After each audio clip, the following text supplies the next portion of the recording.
అందరికీ నమస్కారం. సారీ, నేను గత వీడియోలో అది కంటిన్యూస్గా మనం మాట్లాడదామని నేను అనుకున్నప్పుడు సడన్గా వేరే ఏదో కాల్ వచ్చింది. ఆ కాల్ వస్తూ ఉండడం వలన సడన్గా వీడియో రికార్డ్ అవుతున్నది కాస్త కట్ అయిపోయింది. అందుకు రెండో భాగం చేస్తున్నాను, మీరు గమనించగలరు. అయితే మనం వంటింటి పనులు అంటే మిషన్లు ఉన్నాయి, శరీరం అలసిపోయేంత పని లేదు. పోనీ ఆఫీసుల్లో కష్టపడతారు అని అంటే కష్టం అంతా కూడా అంటే మైండ్ని అప్లై చేసే పనులే తప్పించి పెద్దగా శరీరానికి అలసిపోయేంత పని అయితే లేదు. దీని వలననే మైండ్కి ఆందోళన పెరగడం, లేదంటే యాంగ్జైటీ పెరగడం, లేదంటే ఇలా కాన్షియస్నెస్ అన్నది అంటే ఆ అలర్ట్నెస్ అన్నది పెరిగిపోయింది. దీని వలన కూడా నిద్ర సహజంగా పట్టవలసేది తగ్గిపోయింది. ఏమంటారు? అంతేకాకుండా అయితే మనం సూర్య నమస్కారాలు అవి చేసుకోవాలనుకున్నా అవి సరే పక్కన పెడదాం. ఇంకా మరేమిటి వేటి మీద ఆధారపడుతున్నారు అని అంటే ఏదో ఒక 5% అనుకుందాం, మెడిటేషన్లు ధ్యానాలు అని చెప్పేసి వాటి మీద ఆధారపడుతున్నారు. ప్రశాంతంగా కాస్త ధ్యానం చేసుకుంటే నిద్ర అదే పడుతుంది అంటున్నారు. అది చాలా తక్కువ పర్సెంట్. కానీ చాలామంది ఏం చేస్తున్నారు, ఈ రాత్రి నిద్ర పట్టకపోతే అది మర్నాడు పొద్దున్నల్లా గేరగేరగా అయిపోతుందని, ఆఫీసుల్లో నిద్ర వచ్చేస్తుందని, కాబట్టి నిద్ర ఎలాగైనా ఈ సమయంలో పోవాలంటే బలవంతంగా తెప్పించుకోవడం మరి అంతేగా చేయాలి. కాబట్టి మాత్రలు అని చెప్పి స్లీపింగ్ పిల్స్ మీద డిపెండ్ అవుతున్నారు. నేను అన్నది నిజమా కాదా? అయితే ఈ మాత్రలు సాధారణంగా మనకేం చెప్తారు, డాక్టర్స్ ప్రిస్క్రిప్షన్ ఇస్తేనే కానీ ఈ స్లీపింగ్ పిల్స్ ఇవ్వరంటారు. కానీ అదేం విడ్డూరమో, అందరి దగ్గర స్ట్రిప్పులు ఉంటున్నాయండి. నేను ఇంకా కొంతమంది దగ్గర చూశాను, మన ఇంట్లో చిన్నపిల్లలు ఉంటే చాక్లెట్లు పెట్టుకుంటాను చూడండి, అలా ఉంటున్నాయి నిద్ర మాత్రలు. సెలబ్రిటీల ఇళ్లలో కూడా ఇలాగే ఉంటున్నాయి అన్నదానికి మొన్న ఉదాహరణ జరిగిందిగా, మీ అందరికీ తెలిసిందే కదా. గాయని కల్పన గారు స్లీపింగ్ పిల్స్ మింగడం, వీళ్ళేమో సూసైడ్ అనుకోవడం, లేపెబ్బే ఏమీ కాదని ఆవిడ అనడం, వీళ్ళ హాస్పిటల్లో అడ్మిట్ చేయడం, ఈ తతంగం అంతా మీకు తెలిసింది. నేను మళ్ళీ ఇప్పుడు దాని గురించి మనకి సమయం వేస్ట్ కదా. అంచేత ఈ మాత్రలు వాడుతున్నారు. ఆ మాత్రలలో రకరకాల మాత్రలు ఉన్నాయనుకోండి, 10 mg ఉన్నాయట, 5 mg ఉన్నాయట, ఇలా ఏవేవో రకరకాలు ఉన్నాయి మందులన్నీ. అయితేనండి ఈ నిద్ర మాత్రలు చేసే పని ఏంటి, ఇది కదా అసలు ముందు చేయాలి. మనం అది తెలుసుకోవాలి.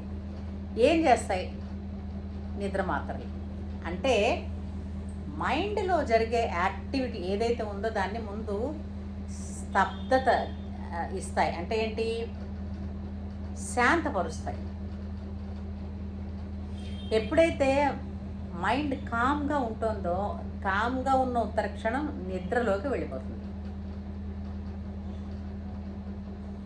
అంచేత మైండ్కి కామ్నెస్ ఇస్తాయి ఈ మాత్రలన్నీ. సరే, మైండ్కి కామ్నెస్ ఇస్తాయి కదా, రోజు వేసుకోవచ్చా? మంచిదేనా? అందరూ కూడా వేసుకుంటున్న వాళ్ళందరూ గుండెల మీద చేసుకుని చెప్పండి, డాక్టర్ ప్రిస్క్రిప్షన్ లేనిది వాళ్ళు ఇవ్వమని అన్నప్పటికీ కూడా డాక్టర్ని అడిగి డోసేజ్ వేసుకుంటున్నారా? పర్వాలేదు ఒకటి వేసుకోవచ్చునని, లేదంటే ఆ మెడికల్ షాప్ వాళ్ళని అడిగేసి చాలామంది అదే చేస్తారు. అవునా కదా? ఒక విషయం అండి, మత్తు పదార్థాలు అలవాటు ఉన్న వాళ్ళకి, అంటే మద్యం సేవించడం గట్రా అలవాటు ఉన్న వాళ్ళకి ఈ నిద్ర మాత్రలు దాని మీద వేస్తే పులి మీద పుట్రలా ఉంటుందంటారు. అంటే అంత చెడు దాని ఎఫెక్ట్ని కలిగిస్తాయి. అయితే మైండ్ని కామ్నెస్ చేసేవే కదా మాత్రలు. అందుకోసం అని చెప్పి మీరు మాత్రలు వాడటం వలన మనకి సైడ్ ఎఫెక్ట్స్ ఏమిటి వస్తున్నాయో మీకు తెలుసా? నోట్ చేసుకోండి. ఫస్ట్దండి, రెగ్యులర్గా నిద్ర మాత్రలు వేసుకునే వాళ్ళకి మెమరీ లాస్ వస్తుందండి. ఫోర్మోస్ట్ థింగ్ మెమరీ లాస్ అవుతుంది. తర్వాత భ్రాంతి, ఎలూసినేషన్స్ వస్తాయి. తర్వాత ఆందోళన, ఎజిటేషన్స్ వస్తాయి. తర్వాత హెడ్ఏక్ ఉంటుంది. నెక్స్ట్ వర్టిగో అంటే మీకు తెలుసు కదండి. అలా వాళ్ళు కళ్ళు మూసుకున్నా, ఒక చోట కూర్చున్నా కూడా తల ఒళ్ళు విసిరిస్తూ ఉంటుంది. సివియర్ అయిపోతాయి, వాంతులు అయిపోతూ ఉంటాయి. అది అంతేకాకుండా డయారియా వస్తుంది. తర్వాత వామిటింగ్స్ వస్తాయి, ఎక్కువగా నడ్డి నొప్పి వస్తుంది. వీటన్నింటినీ మించి డిజీనెస్గా అంటే డ్రౌజీగా ఉంటూ ఉంటారు. అంతేకాకుండా బ్యాక్ పెయిన్ ఎక్కువ వస్తుంది. అంటే టోటల్గా రెస్ట్లెస్నెస్ ఉంటుంది. అలసట, కూర్చున్నా ఏంటో సరిగ్గా కంఫర్ట్గా కూర్చోలేదు, పడుకున్నా సరిగ్గా కంఫర్ట్గా పడుకోలేదు. ఆ చిరాకుతో ఏంటవుతుంది, చెప్పిన మాట జ్ఞాపకం ఉండదు, చేస్తున్న పని జ్ఞాపకం ఉండదు. సో ఇవన్నీ కూడా నిత్య జీవితంలో మీరు చేయవలసిన పనుల్ని, ఆ సైకిల్నే డిస్టర్బ్ చేస్తున్నాయన్నది వాస్తవం. అవునా కాదా? అయితే నిద్ర మాత్రల మీద ఆధారపడితే ఇన్ని సైడ్ ఎఫెక్ట్స్ ఉన్నాయని తెలిసినప్పుడు నిద్రని మీకు సనాతన ధర్మం అంటే ఏమిటండి? ధర్మం అంటే శరీర ఆరోగ్యాన్ని కాపాడుకోవడం, పర్యావరణాన్ని కాపాడుకోవడం, ప్రకృతిని కాపాడుకోవడం. ఇదే సనాతన ధర్మం అంటే. దీనికి ఏదో ప్రతిదీ అల్లవాడు అదన్నాడు ఇదన్నాడు అని చెప్పేసి దీన్ని ఏదో ఇదిగా చూస్తారు. కానీ సనాతన ధర్మం అన్నది మానవ జీవన విధానానికి ఉపయోగపడినవి మాత్రమే చెప్పింది. ఋషులందరూ, సైంటిస్టులే, వాళ్ళందరూ చెప్పిందల్లా మనిషి తన జీవితాన్ని హాయిగా దీర్ఘాయుష్మంతుడై శతాయుష్మంతుడై జీవించడానికి తగినటువంటి విధానాన్ని చెప్పారు. దాన్ని ధర్మబద్ధంగా ఒక మోసలో పోసారు. దానికి పోయి చిన్న చిన్న వాటితో దీన్ని కంపేర్ చేసేసి మాది గొప్పదంటారు. బంగారం ఉన్న చోట కాకి బంగారానికి ఎంత తేడా ఉందో మన సనాతన ధర్మానికి మిగిలిన వాటికి కూడా అంతే తేడా. మనం చెప్పింది జీవన విధానాన్ని చెప్పారు. అయితే ఏం చెప్పారండి సనాతన ధర్మంలో? నిద్రలో వచ్చేటటువంటి ఈ అస్తవ్యస్తాలని బ్యాలెన్స్ చేయడానికే ప్రతి నెలలోనూ వచ్చే 2 ఏకాదశులు ఉన్నాయి మనకి. ఏకాదశి పూట మీరు ఉపవాసం చేసి రాత్రి జాగరణ చెయ్యండి అని చెప్తారు. రాత్రి జాగరణ చేసి మళ్ళీ మన్నాడు పొద్దున పడుకోమని కాదు. మన్నాడు పొద్దున్న అందుకే నదీ స్నానము లేదంటే నూతి దగ్గరో చెరువు దగ్గరో స్నానం చేసి పనులన్నీ చేసుకొని మన్నాడు సాయంత్రమే నువ్వు పడుకో. అప్పుడేంటవుతుంది, కంప్లీట్గా నిద్ర ఏదైతే పోకుండా ఇంతసేపు ఇన్ని గంటల సేపు ఉన్నారో అది వదిలేస్తే చాలరా బాబు బ్రహ్మాండమైన నిద్రలోకి వెళ్ళిపోతానని బాడీ కోరుకుంటుంది. అలాగా నిద్ర పట్టడంలో వచ్చే ఈ అసమతౌల్యాల్ని వీటిని అది కరెక్ట్ చేస్తుంది. శివరాత్రి కూడా అందుకే శివరాత్రి నాడు జాగారం చేసి మర్నాడు కూడా రాత్రి 9 వరకు ఎంతవరకు ఉండి అప్పుడు పడుకోండి అని చెప్తారు. అలా చేయటం వల్ల ఈ నిద్రలో వచ్చే ఇన్బ్యాలెన్సెస్ ఏమిటైతే ఉంటాయో అవి రూపాయి ఖర్చు లేకుండా ఆరోగ్యంగా తగ్గిపోతాయి. మళ్ళీ కరెక్ట్గా శరీరం సైకిల్లో పడిపోతుంది.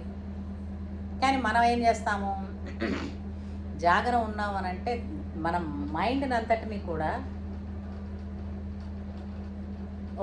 అంటే మొబైల్లో కానీ టీవీల్లో కానీ పెట్టుకుంటాం. మళ్ళీ అవేం చేస్తాయి, మీరు చూస్తున్నది మీరు వింటున్నది మళ్ళీ మైండ్లో అనవసరమైనటువంటి విషయాన్నంతటిని కూడా ప్రోధి చేసి పెడుతుంది. మొబైల్లో డేటా ఎక్కువైపోతే ఏం చేస్తారు? డిలీట్ చేస్తారు. మరి మైండ్లో డిలీట్ చేసే బటన్ ఎక్కడుందో తెలుసా ఎవరికైనా? డిలీట్ లేదు, మైండ్కి డైవర్ట్ చేయడమే ఉంది. డైవర్ట్ చేస్తే ఆటోమేటిక్గా అది డైల్యూట్ అయిపోయి పోతుంది. అందుకని మనకి ఈ ఉపవాసాలు వీటన్నిటితో పాటు కూడా ఒక పద్ధతి పెట్టారు. రోజు సూర్యాస్తమయం అవగానే పలహారాలు చేయవలసిన వాళ్ళు, పెద్దవాళ్ళకి పలహారాలు, చిన్నపిల్లలకి భోజనాలు ఏమిటి పెడతారో అన్నీ అయిపోగానే కూర్చుని పెద్దవాళ్ళు ఎవరో ఉంటే 4 కథలు చెప్పడం, లేదా చెప్పిన పాఠాలు వల్లి వేయించడం, లేదంటే ఎవరో కూర్చుని ఒక పుస్తకం చదువుతూ ఉంటారు, ఆ పుస్తకంలో విషయాలు చెప్తూ ఉంటారు, వీళ్ళు వినడం. ఇవి ఇలా వింటూ కథలు వింటూ హాయిగా నిద్రపోతారు. అవునా కదా?